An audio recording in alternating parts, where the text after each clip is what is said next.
processes of osmosis and all that stuff happened and caused the baby to get the nutrients and the waste to go back to you. Okay? And the older it gets, these chunks here are called cotyledons. And the older the placenta, the less you see these lines. And you can tell this one's a little somewhat on the older side, but it still looks pretty good.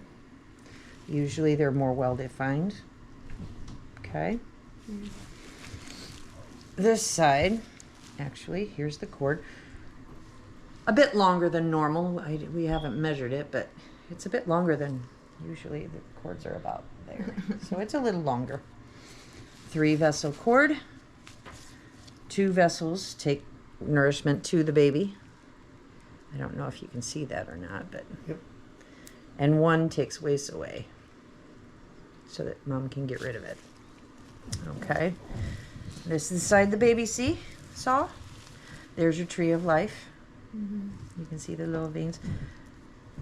There's actually almost, what's that called when there's no velamentous? Yeah. Sorry, I'm whispering. You're fine. You're fine. It was almost a velamentous cord, meaning that the membranes weren't in between the vessels started separating before they hit the membranes. But I mean, there's membranes there, so it's no big deal. Slightly off-center cord. 2-layer sac that is totally shredding right now. However, there's the 2 layers. The outer layer was the layer that surrounded the inside of your uterus. And the inner layer is the one that surrounded the baby and the amniotic sac and the cord, which is why it's called the amnion.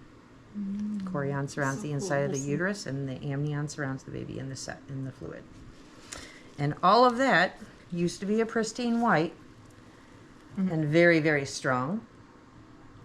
And the baby used to be able to see through it and see your organs and everything else, because the uterus actually is the same way as far as opaque, seeing through it and stuff.